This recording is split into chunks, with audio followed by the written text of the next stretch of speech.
Kolose 1 ayatnya yang ke-18.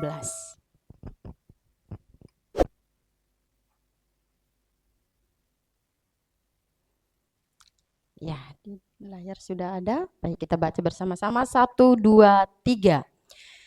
Ialah kepala tubuh, yaitu jemaat. Ialah yang sulung, yang pertama bangkit dari antara orang mati, sehingga ia lebih utama dalam segala sesuatu. Amin, terima kasih. Silakan duduk. Dan ayat pendukung khotbah saya hari ini ada di 1 Korintus 1 ayat 10 sampai 17. Saya akan membacakan bagi kita semua. Dengan perikop perpecahan dalam jemaat. Tetapi aku menasihatkan kamu, saudara-saudara, demi Tuhan kita Yesus Kristus, supaya kamu seia sekata dan jangan ada perpecahan di antara kamu, tetapi sebaliknya, supaya kamu erat bersatu dan sehati sepikir.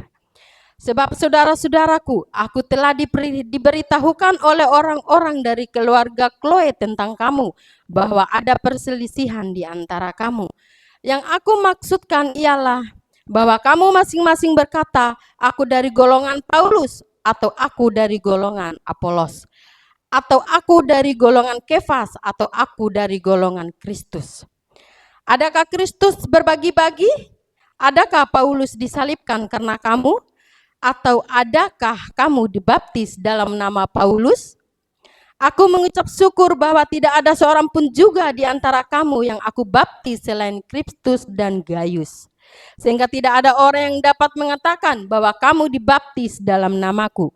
Juga keluarga Stefanus aku yang membaptisnya, kecuali mereka aku tidak tahu, entahkah ada lagi orang yang aku baptis. Sebab Kristus mengutus aku bukan untuk membaptis, tetapi untuk memberitakan Injil, dan itu pun bukan dengan hikmat perkataan, supaya salib Kristus jangan menjadi sia-sia.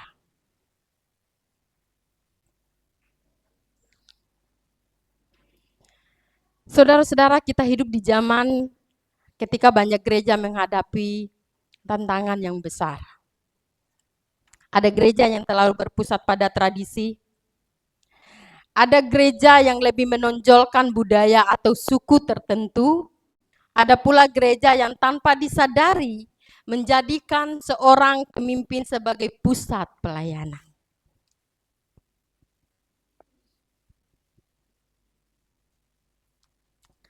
Dan akibatnya, saudara-saudaraku, ketika budaya berubah, ketika tradisi berubah,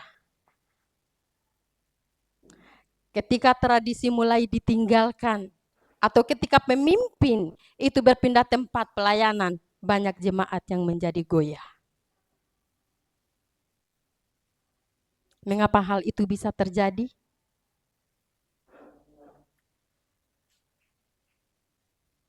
Karena fondasinya bukan Kristus. Mengapa hal itu bisa terjadi? Karena fondasinya bukan Kristus. Saudara-saudaraku, yang saya kasih dalam Tuhan Yesus Kristus, melalui firman hari ini, kita diingatkan kembali bahwa pusat gereja bukan budaya, bukan tradisi, bukan organisasi, bukan pendeta, melainkan Yesus Kristus sendiri. Amin. Kristus adalah kepala gereja. Kristus adalah kepala gereja. Perhatikan lagi Kolose 1 ayat 18 tadi. Ia adalah kepala tubuh, yaitu jemaat. Paulus menggambarkan gereja sebagai tubuh dan Kristus sebagai kepala.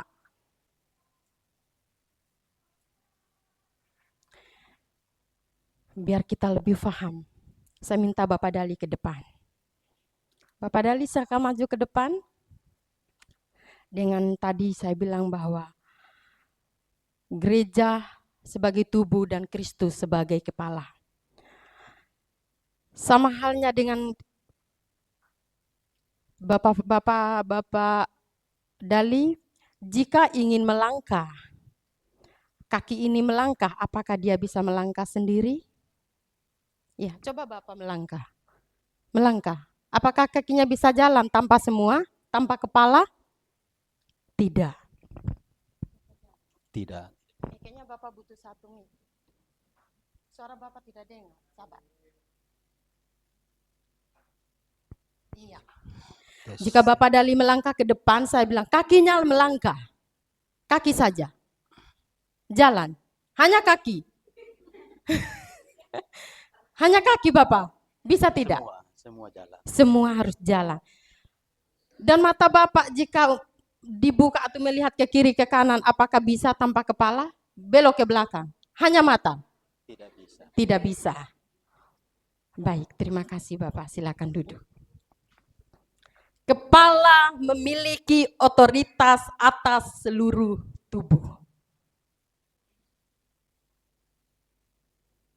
Tangan, dia tidak bisa bergerak sendiri. Kaki tidak bisa berjalan sendiri. Mata tidak bisa melihat sendiri. Semuanya tunduk kepada kepala. Demikian pula gereja. Kristus yang menentukan arah gereja. Kristuslah yang menjadi sumber kehidupan gereja.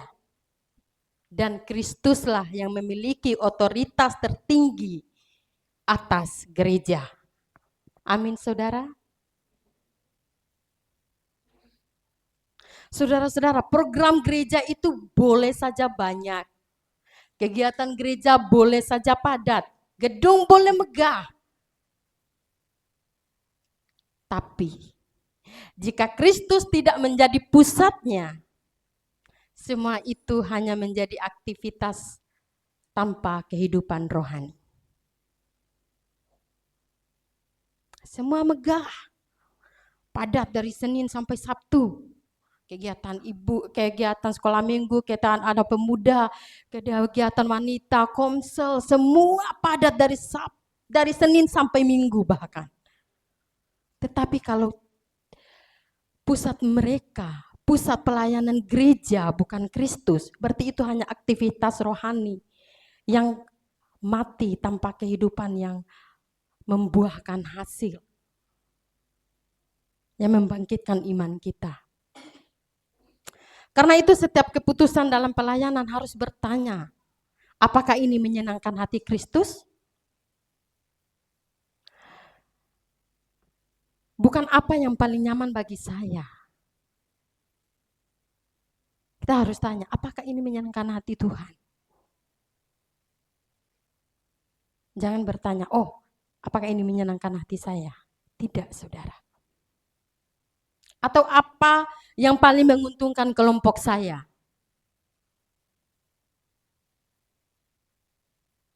Tetapi yang benar, apakah Kristus dimuliakan?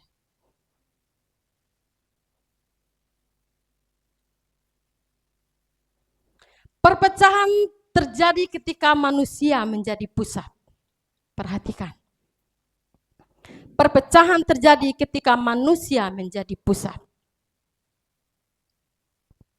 Dalam 1 Korintus 1 ayat 12, Paulus berkata, yang aku maksudkan ialah bahwa kamu masing-masing berkata, aku dari golongan Paulus, atau aku dari golongan Apolos, atau aku dari golongan Kefas. Jemaat Korintus mulai terpecah karena mengidolakan manusia. Mereka terpecah. Mereka lupa bahwa semua pelayanan Tuhan hanyalah alat. Saya hanya alat bagi Tuhan.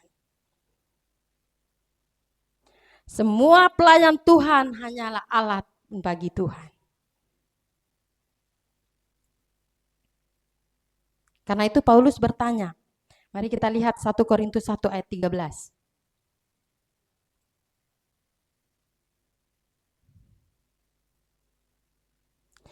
Adakah Kristus berbagi-bagi? Adakah Paulus disalibkan karena kamu? Atau adakah kamu dibaptis dalam nama Paulus? Adakah Kristus terbagi-bagi? Tentu tidak. Kristus hanya satu. Karena itu gereja harus hidup dalam kesatuan.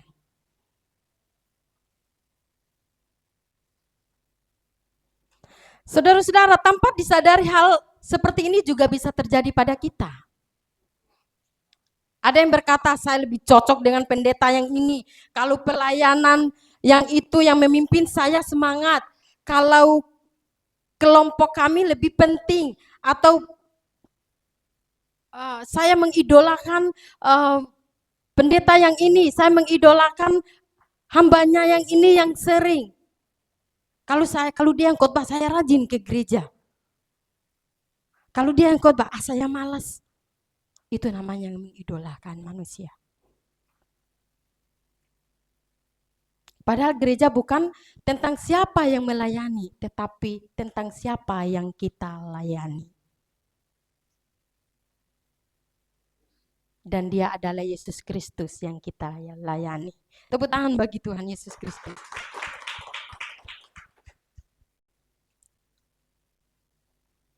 Gereja berpusat pada budaya. Tuhan menciptakan keberagamaan budaya. Ya, budaya adalah anugerah Tuhan. Kita boleh memuji Tuhan dengan bahasa daerah kita masing-masing. Kita boleh memakai pakaian adat, kan pakaian adat kalau dipakai cantik. Kita boleh menghargai warisan budaya, tetapi budaya tidak boleh menggantikan Kristus. Amin. Ya, budaya tidak boleh menggantikan Kristus. Kita lihat dalam Kolose 3 ayat 11, saya minta seorang anak muda bangkit berdiri, bacakan untuk kita. Paulus di Kolose 3 ayat 11. Anak muda, yang ngerasa anak muda silakan bangkit berdiri.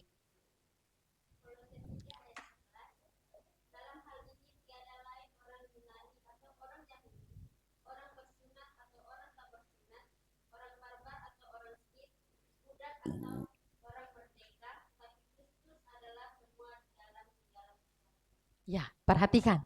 Yang terakhir. Tetapi Kristus adalah semua dan di dalam segala sesuatu. Di dalam Kristus tidak ada suku yang lebih tinggi. Tidak ada budaya yang lebih suci. Tidak ada golongan yang lebih istimewa. Di hadapan salib Kristus semua manusia sama orang berdosa.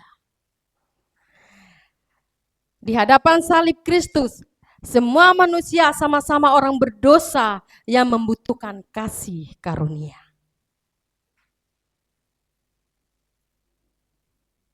Mari kita bertanya kepada diri kita. Apakah saya masih membatasi diri hanya kepada orang-orang yang sama suku dengan saya? Atau apakah saya sulit menerima saudara seiman yang berbeda latar belakang dengan saya? Jika demikian, kita perlu bertobat, saudara. Kita perlu bertobat. Karena identitas tertinggi kita bukanlah suku kita. Identitas tertinggi kita adalah anak-anak Allah. Amin. Ya, identitas tertinggi kita sebagai anak-anak Allah. Gereja bukan milik pendeta.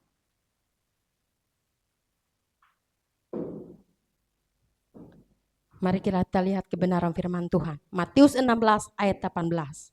Gereja bukan milik pendeta. Kita lihat ayatnya. Saya minta Bapak Dali bacakan bagi kita. Matius 16 ayat 18.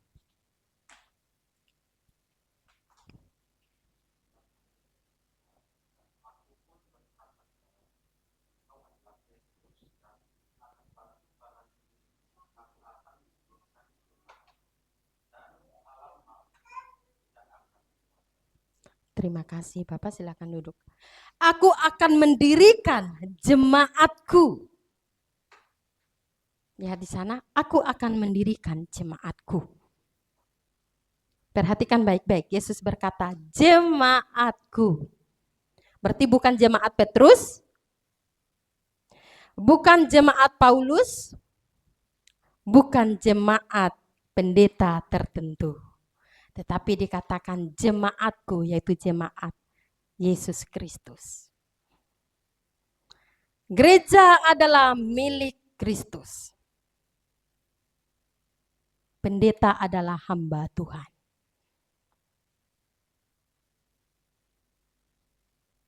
Pendeta dipanggil untuk mengembalakan. Pendeta dipanggil untuk mengajar. Pendeta dipanggil untuk melayani. Karena itu jangan letakkan iman kita kepada manusia. Ya. Pendeta, hamba Tuhan. Dia melayani, dia mengajar. Manusia bisa berubah. Manusia bisa gagal. Tetapi Kristus tetap setia. Amin. Di dalam Ibrani 13 ayat 8 berkata, Yesus Kristus tetap sama. Baik kemarin maupun hari ini dan sampai selama-lamanya.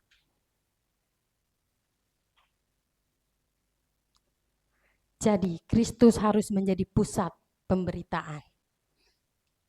Saya ingin satu orang lagi membaca untuk kita Paulus dalam 1 Korintus 2 dalam 1 Korintus 2 ayat 2.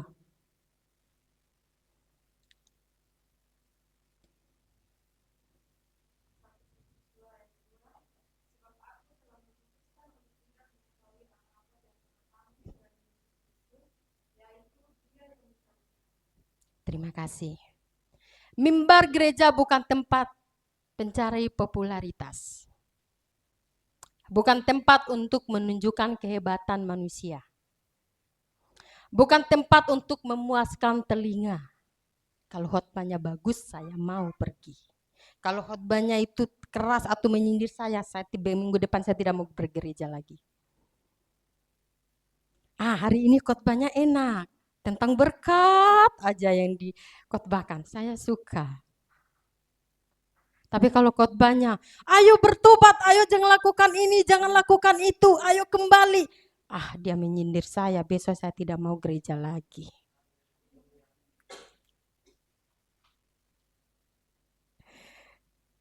Saudara-saudara, bukan tempat untuk memuaskan telinga gereja ini, depan ini, ketika kami berdiri di depan sini. Tetapi tempat untuk memberitakan siapa Kristus. Khotbah harus membawa jemaat lebih mengenal Kristus. Khotbah harus membawa jemaat untuk bertobat. Khotbah harus membawa jemaat untuk bertumbuh dan serupa dengan Kristus.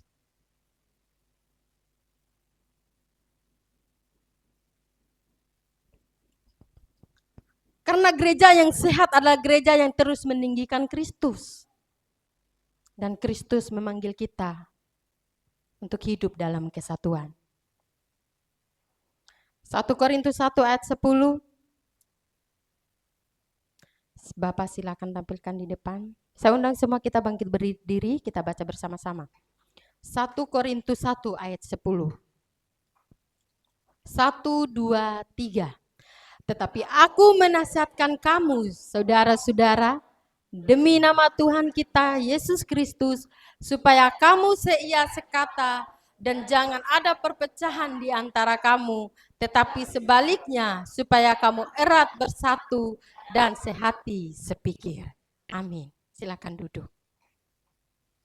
Supaya kamu seia sekata dan jangan ada perpecahan di antara kita. Amin, jemaat GBI Bali Blessing.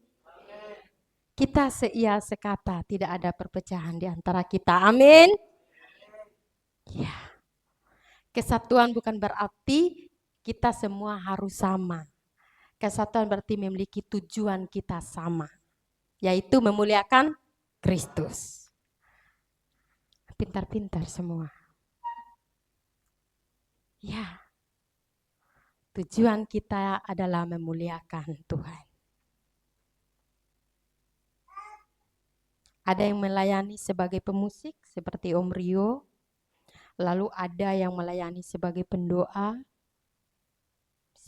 seperti Bapak Rusli, ada yang melayani sebagai pengajar seperti guru-guru sekolah minggu, ada yang melayani di belakang layar seperti suami saya, Bapak Rasta. Fungsinya berbeda-beda, tetapi semuanya bekerja untuk kemuliaan Tuhan. Bapak Dali bekerjanya sebagai mentor untuk menyiapkan ruangan ini sebelum kita datang beribadah dan bahkan menjemput jemaat untuk sama-sama kita beribadah. Tujuannya satu, yaitu memuliakan Tuhan.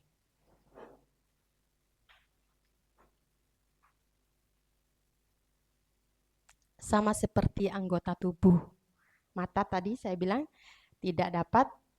mata tidak dapat berkata kepada tangan, aku tidak membutuhkan engkau. Mata, tangan, aku tidak membutuhkan engkau. Padahal ketika melihat sesuatu dia nggak bisa ngambil seperti ini. Dia butuh tangan. Matanya kalau misal pengen menginginkan sesuatu dia pasti cuma ngelihat. Seperti ini. Tapi dia tidak bisa mengambil. Jadi berarti dia butuh tangan. Begitu juga dengan kaki ini. Saya pengen pergi jalan-jalan. Tetapi mata, otak, pikiran pengen tinggal. Bagaimana dia bisa jalan? Berarti harus sinkron semuanya. Berarti perintah semuanya harus dari kepala. Demikian pula kita di dalam gereja. Kita saling membutuhkan. Amin.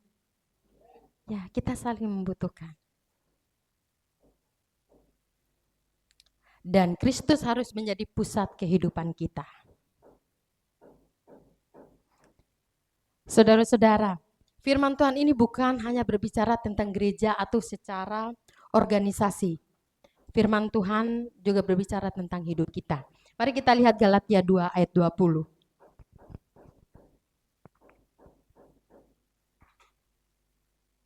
Saya rindu kita semua bangkit berdiri dan bacakan bersama-sama. Galatia 2 ayat 20. Ya. 1, 2, 3. Namun aku hidup, tetapi bukan aku lagi. Melainkan Kristus yang hidup di dalam aku.